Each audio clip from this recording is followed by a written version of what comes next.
बिस्मिल्लाहिर्रहमानिर्रहीम students, exercise 4C book D3 7th edition Oxford 7th question number 7 है।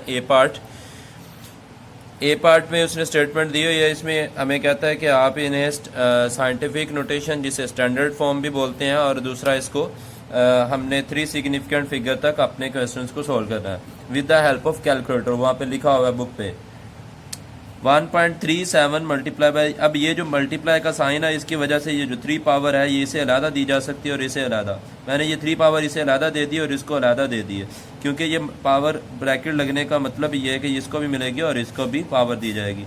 और इसकी पावर क्यूब ऊपर कैलकुलेटर से पावर 3 लिख लें और इसको 4 को 3 से मल्टीप्लाई करें, ये 12 हो जाएगा। अब ये आंसर इसका ये आएगा। और उसके बाद हमने क्या करना है, उम्र मैंने आप लोगों को पहले भी बता चुका हूँ कि डेसिमल पॉइंट के बाद आप 4 डिजिट लिख लिया करें, ज़्यादा इससे लिखने का कोई फ़ायदा नहीं है आपको। लेकिन आंसर में उसने कहा हुआ है कि 3 सिग्निफिकेंट तक आंसर दें, तो फर्स्ट नॉन जीरो डिजिट से लेकर आगे पॉइंट लग गया, तो ये मस्ट आगे भी सारे सिग्निफिकेंट फिगर हैं।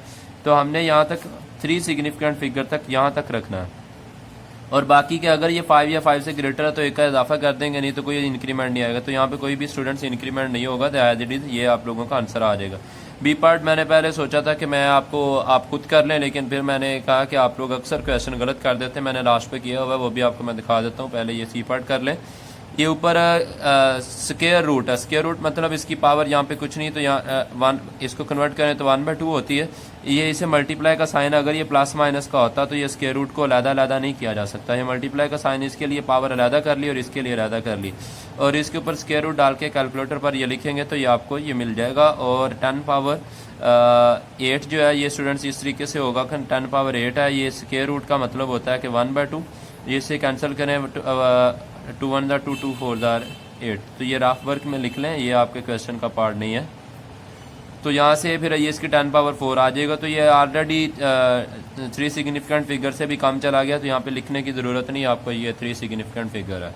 उसके बाद यहाँ पे डी पार्ट है, और मैंने ये नीचे किया हुआ है, बी पार्ट भी किया हुआ है। ये दोनों हम देखते हैं इसमें ये कैसे सॉल्व करेंगे। ये स्टेटमेंट दी हुई है, यहाँ पे इसकी पावर क्यूब, ये मल्टीप्लाई का साइन है दरमियान में, तो इसमें क्या करना है, ये ऊपर क्यूब रूट है, तो मल्टीप्लाई अगर प्लस माइनस होता तो हम सेपरेट नहीं कर सकते थे, इसके लिए मैंने अलहदा कर लिया और इसके लिए मैंने अलहदा कर लिया। अब इसका क्यूब रूट लेंगे, ये कैलकुलेटर से लिखेंगे तो ये आ जाएगा। अब स्टूडेंट्स बाकी स्क्वायर रूट तो आप लोगों ने देखा होगा, लेकिन क्यूब रूट आप कैसे डालते हैं कैलकुलेटर पे, ये ज़रा गौर कीजिएगा इस पर। तो ये देखें कि आप स्क्वायर रूट तो ऐसे डाल लेते हैं जो भी वैल्यू लिखनी हो। लेट से ऊपर आपने लिखा था 1.21, तो उसका आ गया था 1.1, ये आ गया। अब ये जो वैल्यू है ये किस तरीके से लिखी जाती है, इसकी क्यूब रूट कैसे बनाया जाता है। यहाँ पे स्टूडेंट्स एक साइन है, ये नज़र आ रहा होगा, इसके स्टार्ट पे लिखा होता है कि इस तरीके से x लिखा होता है। ये ऊपर स्क्वायर रूट के स्टार्ट पे x लिखा हुआ है, मतलब आप इसकी जगह पर कौन सी वैल्यू रखना चाहते हैं।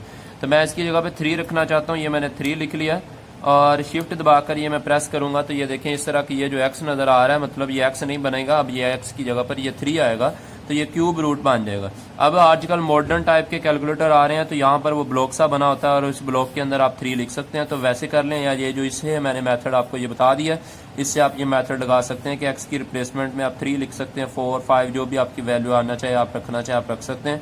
यहाँ पे 3 रख लेंगे, और इसके अंदर जो वैल्यू है वो क्या है, 9.261।